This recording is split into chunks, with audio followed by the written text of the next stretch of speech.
Hello అందరు ఎలా ఉన్నారు? బాగున్నారా? ఈరోజు నేను బోడకాకరకాయలు మార్కెట్లో తెచ్చుకున్నాను, కనిపించాయి.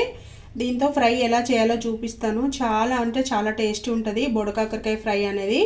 సింపుల్గా కూడా అయిపోతుంది, చాలా ఫైబర్ ఉంటుంది. ఫస్ట్ అయితే బోడకాకరకాయలు అటు ఇటు దొండకాయలు ఎలా ఇటు అటు తీసేసుకొని ఎడ్జులు తీసేసుకొని చిన్న చిన్న ముక్కలు అయితే కట్ చేసుకున్నాక ఎలా ఫ్రై చేయాలో చూపిస్తాను. ఫస్ట్ అయితే కట్ చేసుకుంటాను. చూడండి, బోడకాకరకాయలు అన్నీ కూడా కట్ చేసేసుకున్నాను. మొత్తము చిన్న చిన్న ముక్కలుగా కడాయి పెట్టేసుకున్నాను. కడాయి పెట్టుకొని ఇందులో వెల్లుల్లి ఒక 5-6 వెల్లుల్లి కచ్చాపచ్చాగా దంచుకొని వేసుకోవాలి ఫ్రైలో అనేది. ఒక 5-6 వెల్లుల్లి, తర్వాత కొద్దిగా మినప్పప్పు, కొంచెం ఎక్కువే ఉండాలి ఫ్రైలో, క్రంచీగా తగులుతాయి మనకి పండ్ల కింద. ఆవాలు, జీలకర్ర, ఈ ఫ్రైలో కొద్దిగా ఆయిల్ ఎక్కువ పడుతుంది. కరివేపాకు చూడండి, అన్నీ వేగిపోయినాయి. పసుపు సరిపోయింది. ఇప్పుడు బోడకాకరకాయ ముక్కలు అనేది వేసేస్తున్నాను ఆయిల్లో ఫ్రై చేసేసుకోవడానికి. ఈ ఫ్రై చాలా టేస్ట్ ఉంటుంది. బోడకాకరకాయలు అనేది చాలా హెల్త్కి చాలా మంచిది. చాలా రిచ్ ఫైబర్ ఉంటుంది బోడకాకరకాయలు అనేది. చాలా అంటే చాలా ఫైబర్ ఉంటుంది. మనకి సీజన్లోనే వస్తాయి, ఖచ్చితంగా తినాలి. ఏదైనా సరే సీజనల్ ఫ్రూట్స్ ఖచ్చితంగా మనము తినాలి. సీజనల్లో ఏవి వచ్చినా సరే. చూడండి, వేస్తాను కదా, కలుపుకోవాలి మంచిగా. ఇది ఫ్రై 1 వీక్ అయినా ఉంటుంది. కొద్దిగా ఆయిల్ ఎక్కువ వేస్ట్ చేస్తే మస్తు టేస్ట్ ఉంటుంది. 1 వీక్ అయినా సరే ఉంటుంది ఈ ఫ్రై. అస్సలు కూడా ఖరాబ్ అవ్వదు. మనం ఎక్కడన్నా టూర్లు వెళ్ళినప్పుడు కూడా తీసుకెళ్ళొచ్చు, అంత టేస్ట్ ఉంటుంది. ఒక 2 నిమిషాలు అయితే మూత పెట్టేసి మధ్య మధ్యలో నేను కలుపుకుంటూ ఉంటాను. ముక్కలు అయితే మగ్గనిచ్చేద్దాం. హై పెట్టేసుకోవద్దు, హై పెట్టుకుంటే మాడుతుంది.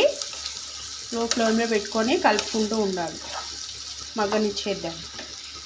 చూడండి, కొంచెము బోడకాకరకాయలు అయితే ఫ్రై అయినాయి చూడండి. ఇంకొక 2-3 నిమిషాలు అయితే బాగా వేయించుకోవాలి. మూత అనేది పెట్టొద్దు. మూత పెడితే ఏంటంటే ముక్క మెత్తబడిపోతుంది. ముక్క మెత్తబడిపోతే ఎక్కువ రోజులు అనేది ఉండదు అనమాట. మీకు ఎక్కువ నిలువ ఉండేది నేను చూపిస్తున్నాను.